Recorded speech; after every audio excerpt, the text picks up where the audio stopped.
Bab 3. Leader Ikhlas. Rasa memiliki. Dari saya menjadi kita. Mulai hari ini, teriaknya, kata-kata seperti aku, ku, dan saya tidak boleh ada dalam kosakata Anda. Kata-kata itu akan diganti dengan kata-kata seperti kami, bersama, dan kita.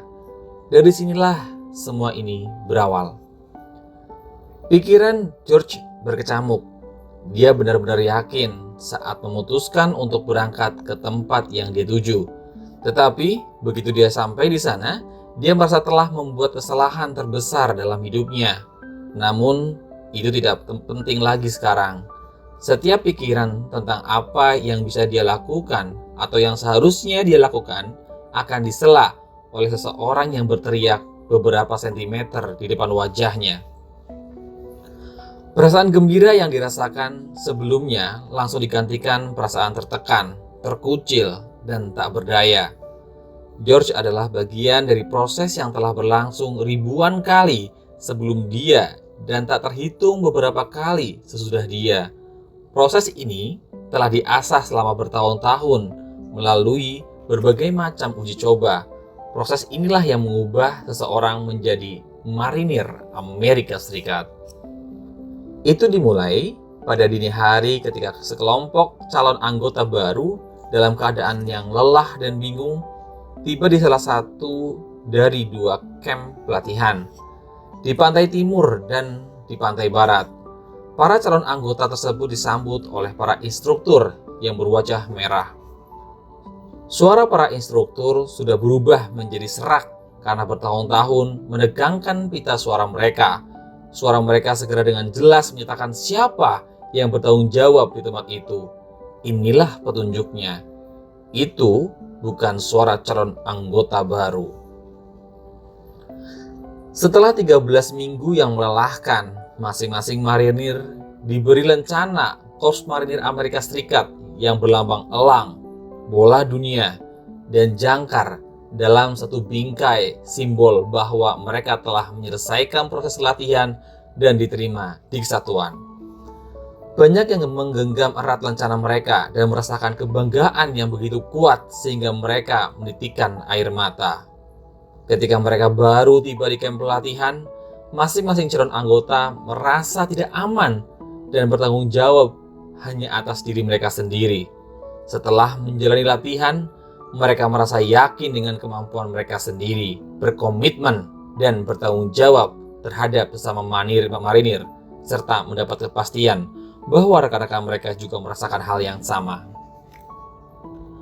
Rasa memiliki nilai-nilai bersama dan empati yang mendalam ini secara luar biasa meningkatkan kepercayaan, kerjasama, dan penyelesaian masalah.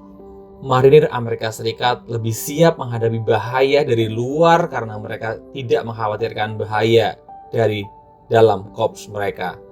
Mereka bekerja dalam lingkaran keselamatan yang kuat. Lingkaran keselamatan menurut Aesop abad ke-6 sebelum Masehi. Seekor singa biasa berkeliaran di lapangan tempat tinggal 4 ekor sapi. Seringkali sang singa mencoba menyerang sapi-sapi itu, tetapi setiap kali sang singa mendekat, keempat sapi itu dengan kompak berbalik membentuk lingkaran. Karena itu, dari arah manapun singa mendekat, tanduk-tanduk salah satu sapi itu menyambutnya. Suatu hari, sapi-sapi itu bertengkar dan masing-masing pergi ke sudut-sudut lapangan yang terpisah.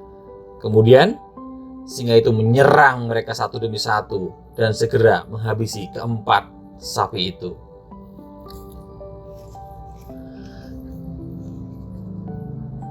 Kamp pelatihan marinir bukan hanya tentang latihan berlari, melompat, menembak, dan berperang. Seperti keterampilan dalam resum kita, keterampilan itu bisa menjadi bagian tugas kita, tetapi bukan itu yang membuat para anggota marinir begitu efektif. Meskipun para anggota marinir perlu mempelajari keterampilan itu, sama seperti kita mempelajari keterampilan yang membantu kita dalam bekerja, keterampilan itu tidak membangun kepercayaan yang dibutuhkan dalam kerjasama tim untuk menyelesaikan tugas lebih baik daripada orang lain. Semua keterampilan itu tidak membuat performa kelompok-kelompok berkinerja tinggi menjadi begitu luar biasa. Kemampuan sekelompok orang melakukan hal-hal luar biasa bergantung pada bagaimana orang-orang itu berupaya bersama sebagai satu tim. Dan hal itu tidak terjadi dalam ruang hampa udara. Dunia di sekitar kita penuh dengan bahaya, penuh dengan segala sesuatu yang membuat hidup kita sengsara. Tidak ada alasan khusus, begitulah keadaannya. Setiap saat dan dari berbagai penjuru, sejumlah kekuatan tanpa hati nurani berusaha menghalangi kesuksesan kita atau bahkan membunuh kita. Pada zaman manusia gua, hal ini benar-benar terjadi. Kehidupan manusia purba terancam oleh segala macam hal yang bisa mengakhiri zaman mereka di bumi. Hal itu mencakup kekurangan sumber daya alam, harimau bergigi pedang, atau cuaca. Tak ada alasan khusus, itulah kehidupan. Hal yang sama berlaku hari ini. Ancaman terhadap kelangsungan hidup kita tetap terjadi. Menyangkut perusahaan dan organisasi modern kita, bahaya yang kita hadapi sama-sama nyata dapat dirasakan. Ada pasang surut pasar saham yang bisa mempengaruhi kinerja perusahaan, dan sebuah teknologi baru bisa membuat teknologi sebelumnya atau seluruh model bisnis menjadi usang dalam semalam. Pesaing kita meskipun tidak berusaha membuat kita gulung tikar atau tidak berusaha membunuh kita, masih berusaha mengganjal kesuksesan kita atau mencuri pelanggan kita. Jika itu semua belum cukup, masih ada ancaman lain yang terus-menerus dihadapi perusahaan, yaitu desakan untuk mewujudkan ekspektasi, tegangan pada kapasitas dan tekanan-tekanan eksternal lainnya. Setiap saat, kekuatan-kekuatan ini bekerja menghambat pertumbuhan dan keuntungan. Bahaya-bahaya ini konstan. Kita tidak memiliki kendali atas bahaya-bahaya tersebut. Bahaya-bahaya itu tidak pernah hilang dan tidak akan pernah berubah. Begitulah adanya. Ada juga kekuatan-kekuatan berbahaya di dalam perusahaan kita, tidak seperti kekuatan-kekuatan di luar. Kekuatan-kekuatan di dalam masih bisa diprediksi dan berada dalam kendali kita. Beberapa bahaya yang kita hadapi di dalam perusahaan adalah nyata dan dampak langsung, seperti PHK akibat pencapaian atau kinerja yang buruk dalam suatu kuartal atau suatu tahun. Beberapa dari kita menghadapi ancaman yang sangat nyata karena kehilangan pekerjaan jika kita mencoba sesuatu yang baru dan merugikan perusahaan. Politik di tempat kerja juga menghadirkan ancaman konstan, ketakutan bahwa orang lain mencoba menghambat kita sehingga mereka dapat memajukan karir mereka sendiri. Intimidasi, penghinaan, isolasi, perasaan bodoh, perasaan tidak berguna, dan penolakan adalah tekanan-tekanan yang kita coba hindari dalam perusahaan. Tetapi bahaya di dalam perusahaan dapat dikendalikan dan kepemimpinan seharusnya menetapkan kultur yang bebas dari bahaya internal. Caranya adalah dengan menciptakan rasa memiliki bagi para karyawan, dengan menawarkan kultur yang kuat berdasarkan nilai-nilai kemanusiaan dan kepercayaan yang jelas, dengan memberi kesempatan untuk mengambil keputusan, dengan memberikan kepercayaan dan empati, dengan menciptakan lingkaran keselamatan, dengan menciptakan lingkaran keselamatan di sekitar orang-orang dalam organisasi. Kepemimpinan mengurangi ancaman yang dirasakan orang-orang di dalam kelompok itu, sehingga mereka bebas untuk memfokuskan lebih banyak waktu dan energi untuk melindungi perusahaan dari bahaya konstan di luar yang merengkuh kesempatan-kesempatan besar. Tanpa lingkaran keselamatan, para karyawan dipaksa menghabiskan terlalu banyak waktu dan energi untuk melindungi diri dari ancaman sesama mereka. Rekan-rekan kita, mereka yang berada di sekitar kita adalah orang-orang yang akan menentukan kemana kita menginvestasikan energi kita. Semakin kita percaya bahwa orang-orang di sebelah kita, di sebelah kiri kita, dan di sebelah kanan kita akan mendukung kita, semakin baik pertahanan kita menghadapi ancaman konstan dari luar bersama-sama. Jika kita merasa berada di lingkaran keselamatan, kita akan bekerja sama sebagai tim terpadu dan akan lebih mampu bertahan serta berkembang terlepas dari kondisi luar. Orang-orang Sparta, masyarakat pejuang di zaman Yunani kuno, ditakuti dan dihormati karena kekuatan, keberanian, dan daya tahan mereka. Kekuatan pasukan Sparta bukan berasal dari ketajaman tombak, melainkan dari kekuatan perisai mereka. Kehilangan perisai dalam pertempuran dianggap sebagai satu-satunya kejahatan terbesar seorang Sparta. Bangsa Sparta memaafkan prajurit yang kehilangan helm atau pelindung dada dalam pertempuran. Tulis Stephen Pressfield dalam kisahnya tentang Battle of Thermopylae, pertempuran yang menjadi dasar film 300. Tetapi mereka menghukum prajurit yang melalaikan perisainya dan mencabut semua hak kewarganegaraannya. Alasannya sederhana, seorang prajurit membawa helm dan pelindung dada untuk melindungi dirinya sendiri, sementara perisainya untuk mengamankan seluruh barisan. Demikian juga kekuatan dan daya tahan perusahaan bukan berasal dari produk atau layanan, melainkan dari seberapa baik para karyawan bekerja sama. Setiap anggota kelompok berperan menjaga kelingkaran keselamatan, dan pemimpin berperan untuk memastikan hal itu dilakukan. Inilah peran utama kepemimpinan, yaitu memperhatikan orang-orang di dalam lingkaran mereka. Menerima seseorang masuk ke dalam organisasi seperti mengadopsi anak. Sebagai penjaga gerbang, para pemimpin menetapkan standar masuk. Siapa yang diizinkan dan siapa yang dilarang memasuki lingkaran. Siapa yang cocok dan siapa yang tidak. Apakah mereka membiarkan orang masuk karena nilai kuliah mereka atau tempat mereka bekerja sebelumnya, atau karena karakter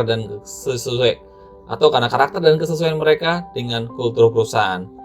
Menerima seseorang masuk ke dalam sebuah perusahaan seperti mengadopsi anak dan menyambut mereka ke rumah Anda. Orang-orang ini seperti orang-orang yang sebelumnya lain sudah masuk, harus berbagi tanggung jawab menjaga rumah tangga dan orang-orang yang ada di dalamnya. Standar yang ditetapkan seorang pemimpin untuk masuk, jika berdasarkan pada nilai-nilai kemanusiaan yang jelas, secara signifikan mempengaruhi rasa memiliki dan kemauan orang-orang untuk bekerja sama dan berkontribusi pada tim.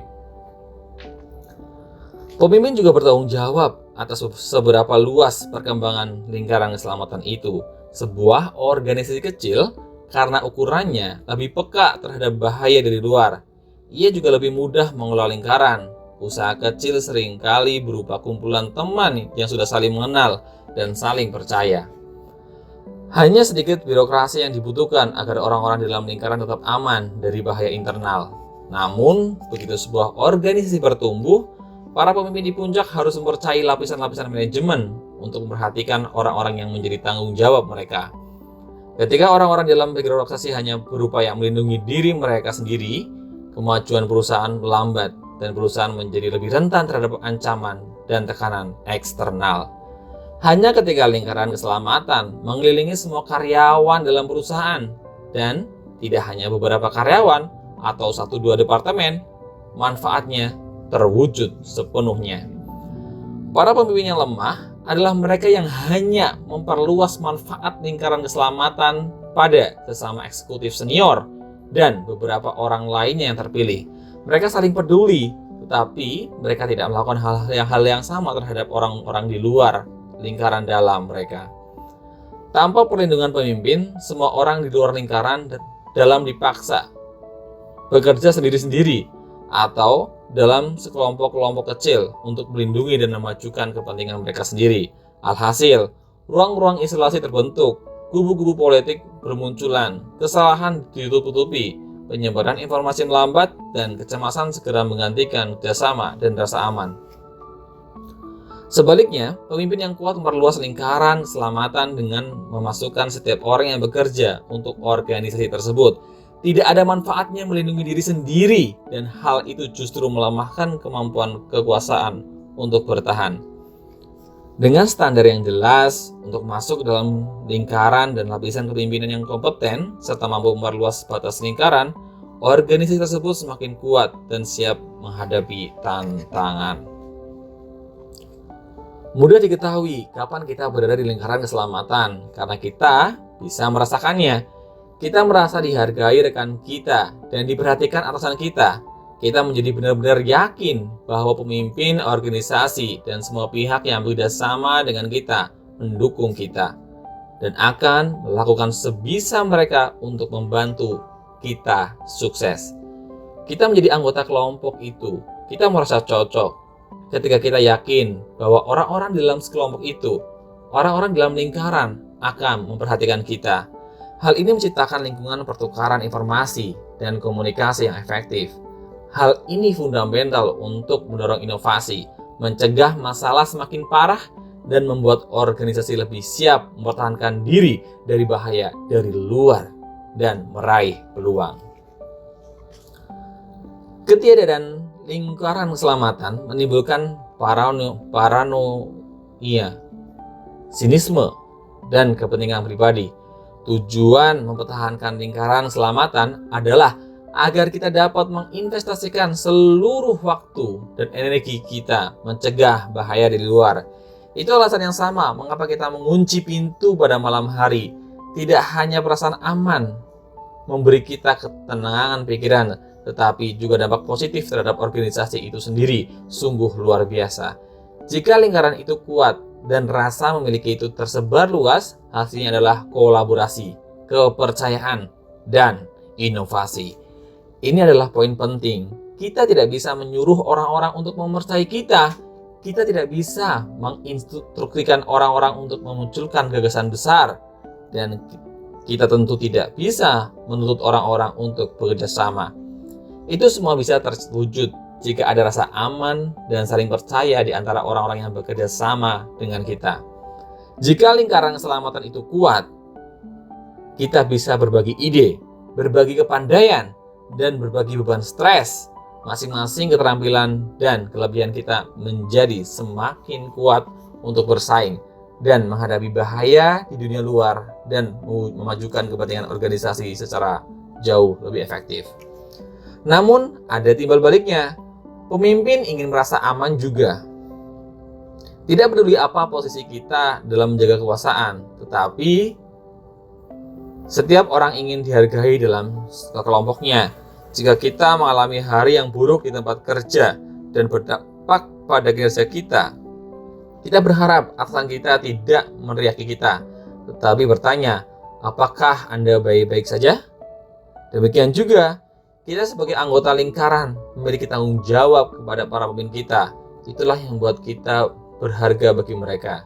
Jadi, ketika alasan kita bersikap keras pada kita dan kita tidak tahu alasannya, kita juga bertanggung jawab mengungkapkan kepedulian kita terhadap mereka. Dengan cara itulah lingkaran keselamatan tetap kuat.